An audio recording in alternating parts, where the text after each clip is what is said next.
Chapter 3. The Lauriston Garden Mystery. I confess that I was considerably startled by this fresh proof of the practical nature of my companion's theories. My respect for his powers of analysis increased wondrously.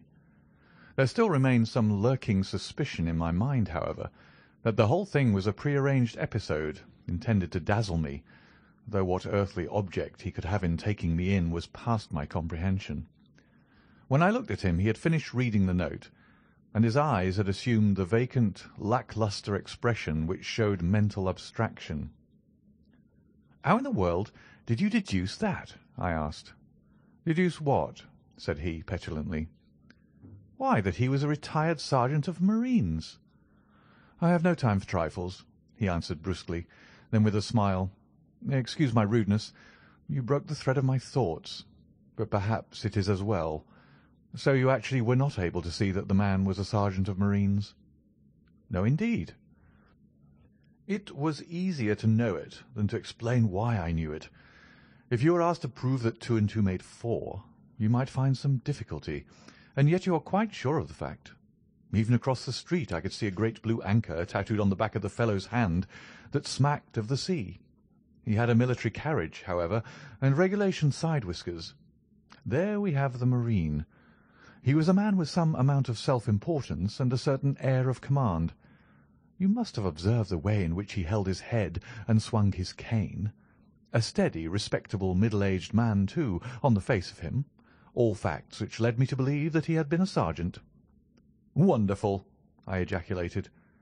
"Commonplace," said Holmes, though I thought from his expression that he was pleased at my evident surprise and admiration.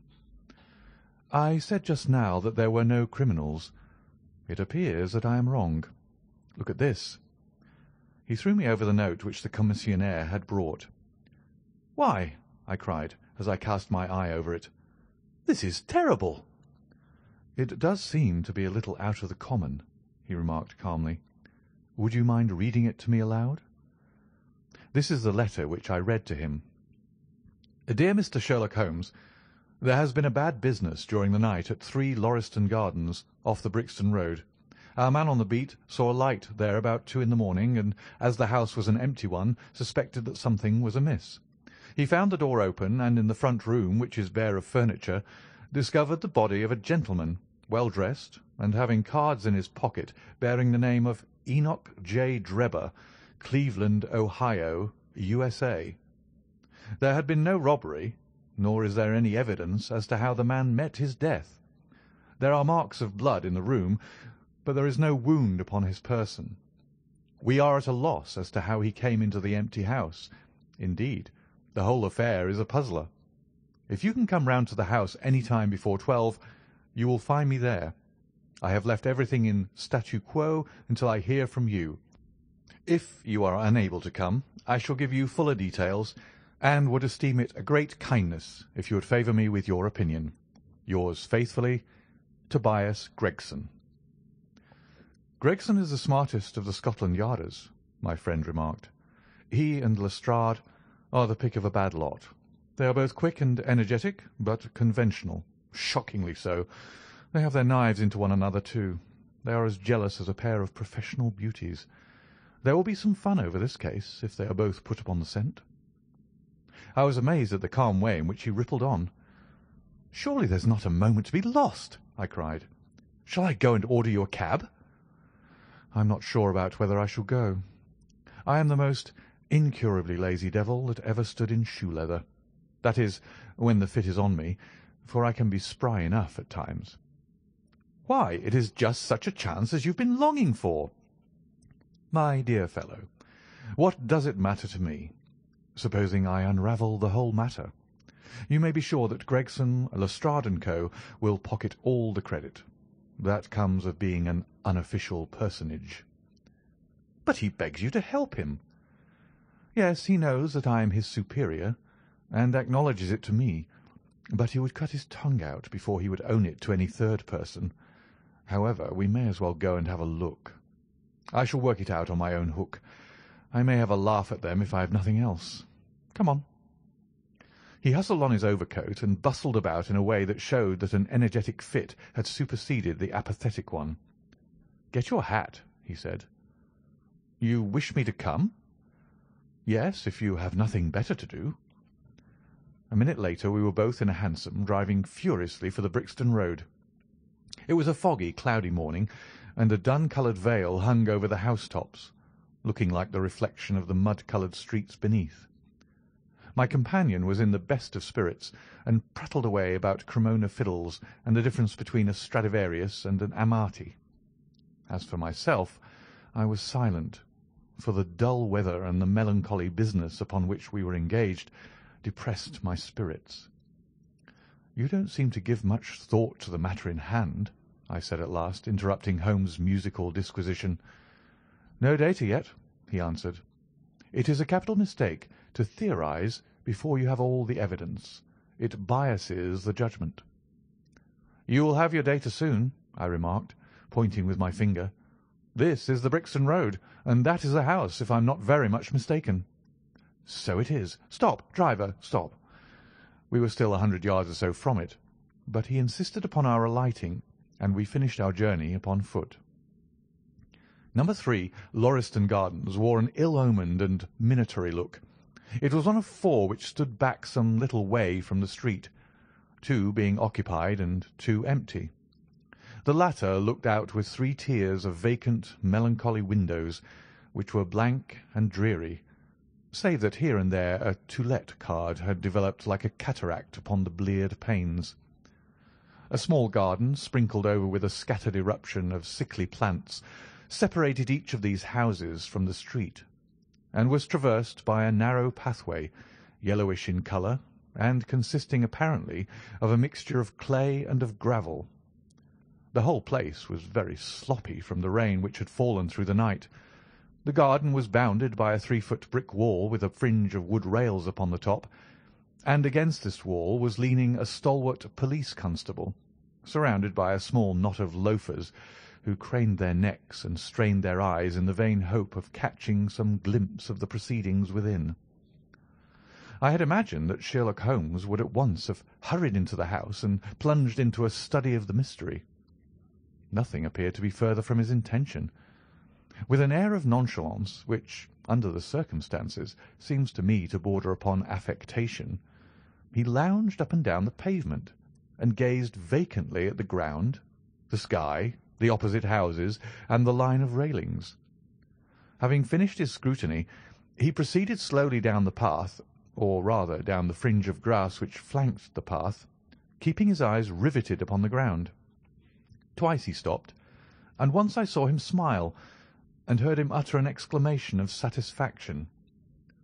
There were many marks of footsteps upon the wet clayey soil, but since the police had been coming and going over it, I was unable to see how my companion could hope to learn anything from it. Still, I had had such extraordinary evidence of the quickness of his perceptive faculties that I had no doubt that he could see a great deal which was hidden from me. At the door of the house we were met by a tall, white-faced, flaxen-haired man with a notebook in his hand, who rushed forward and wrung my companion's hand with effusion. "It is indeed kind of you to come," he said. "I've had everything left untouched." "Except that," my friend answered, pointing at the pathway. "If a herd of buffaloes had passed along, there could not be a greater mess. No doubt, however, you had drawn your own conclusions, Gregson, before you permitted this." "I've had so much to do inside the house," the detective said evasively. "My colleague, Mr. Lestrade, is here. I had relied upon him to look after this." Holmes glanced at me and raised his eyebrows sardonically. "With 2 such men as yourself and Lestrade upon the ground, there will not be much for a third party to find out," he said. Gregson rubbed his hands in a self-satisfied way. "I think we've done all that can be done," he answered. "It's a queer case, though, and I knew your taste for such things." "You did not come here in a cab?" asked Sherlock Holmes. "No, sir." "Nor Lestrade?" "No, sir." "Then let us go and look at the room." With which inconsequent remark he strode on into the house, followed by Gregson, whose features expressed his astonishment. A short passage, bare-planked and dusty, led to the kitchen and offices. 2 doors opened out of it to the left and to the right. One of these had obviously been closed for many weeks. The other belonged to the dining-room, which was the apartment in which the mysterious affair had occurred. Holmes walked in, and I followed him, with that subdued feeling at my heart which the presence of death inspires. It was a large square room, looking all the larger from the absence of all furniture. A vulgar flaring paper adorned the walls, but it was blotched in places with mildew, and here and there great strips had become detached and hung down, exposing the yellow plaster underneath. Opposite the door was a showy fireplace, surmounted by a mantelpiece of imitation white marble. On one corner of this was stuck the stump of a red wax candle. The solitary window was so dirty that the light was hazy and uncertain, giving a dull grey tinge to everything, which was intensified by the thick layer of dust which coated the whole apartment. All these details I observed afterwards.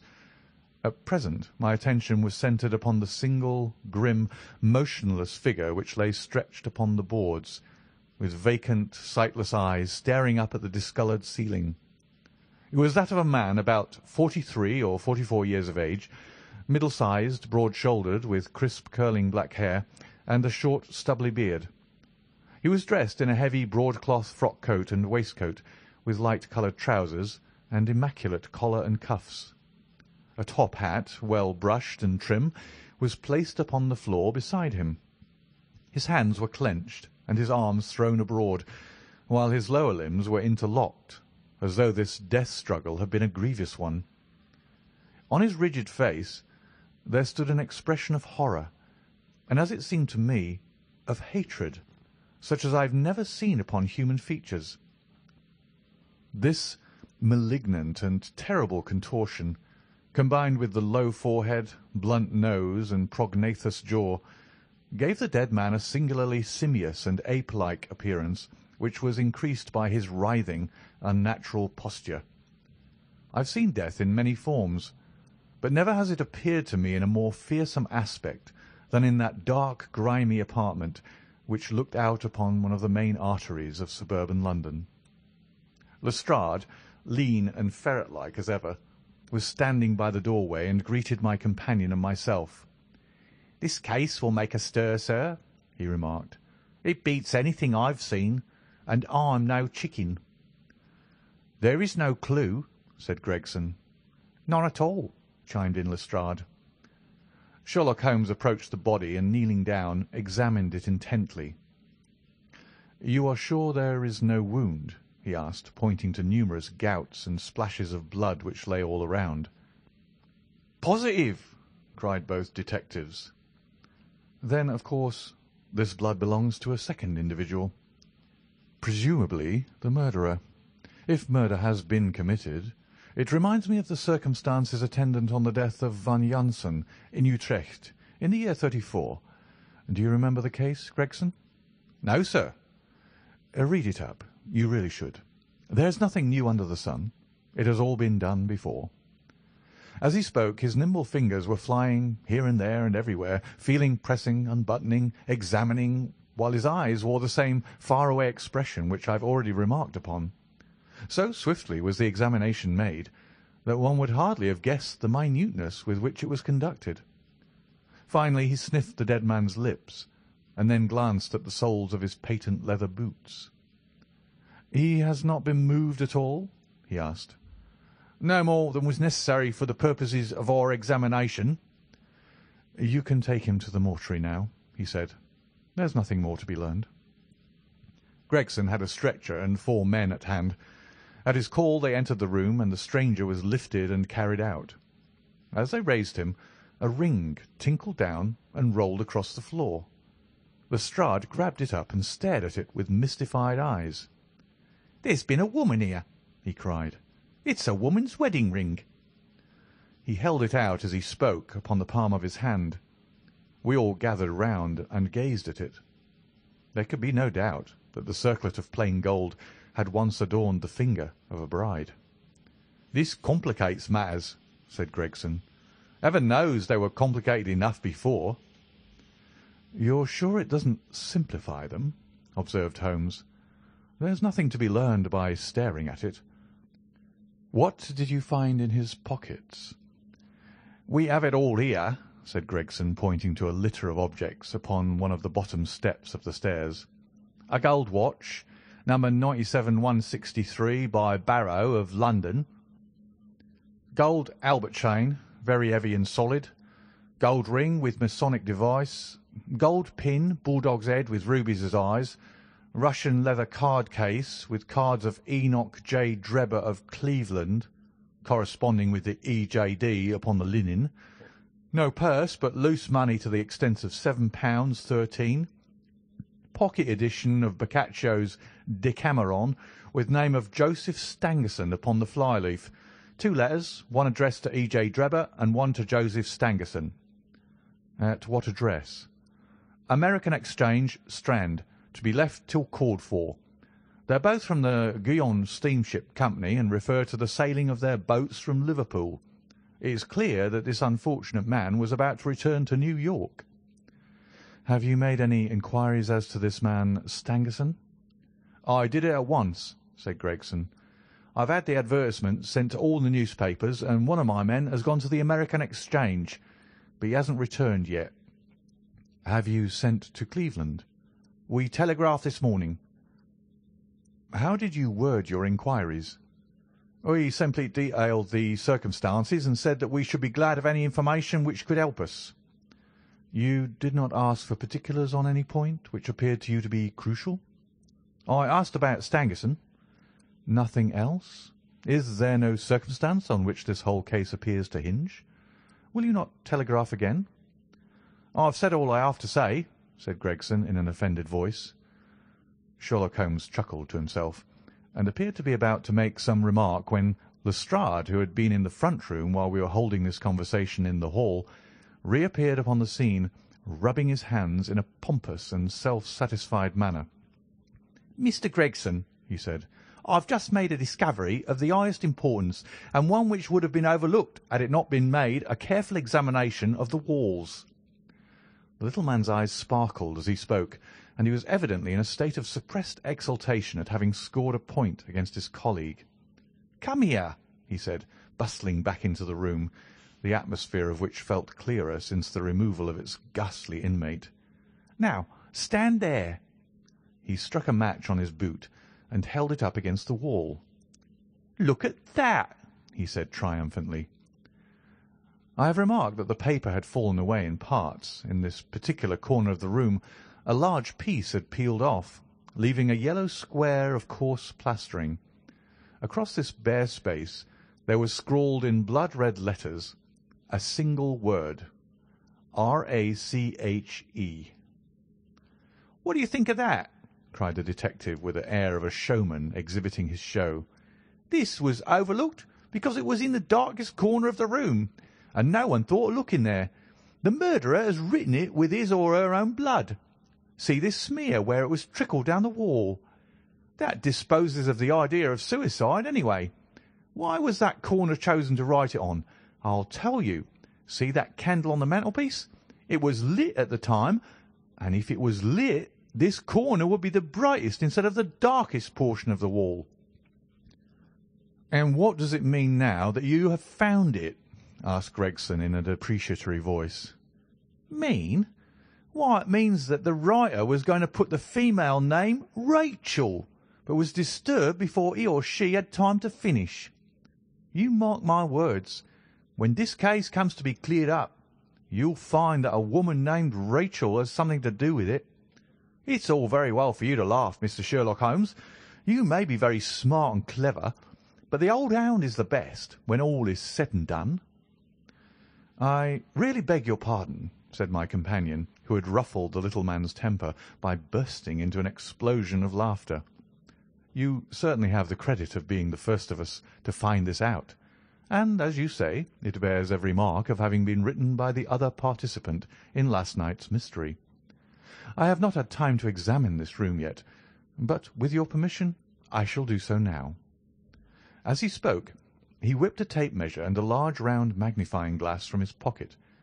With these two implements He trotted noiselessly about the room, sometimes stopping, occasionally kneeling, and once lying flat upon his face. So engrossed was he with his occupation that he appeared to have forgotten our presence, for he chattered away to himself under his breath the whole time, keeping up a running fire of exclamations, groans, whistles, and little cries suggestive of encouragement and of hope.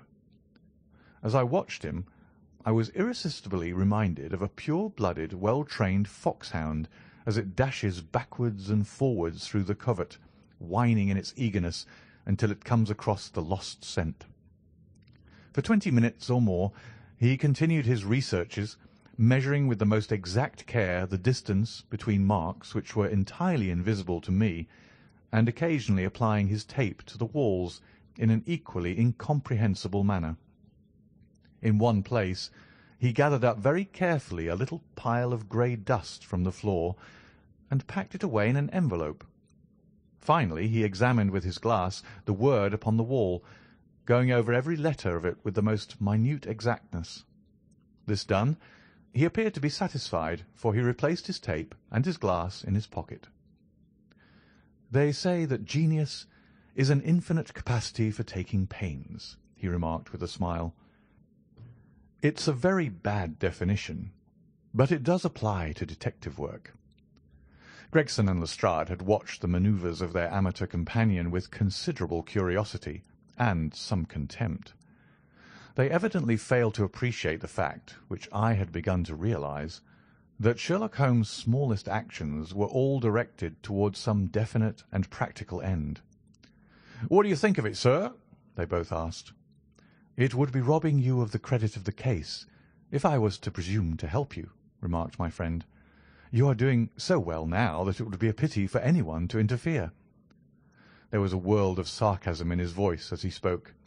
"If you will let me know how your investigations go," he continued, "I shall be happy to give you any help I can. In the meantime I should like to speak to the constable who found the body.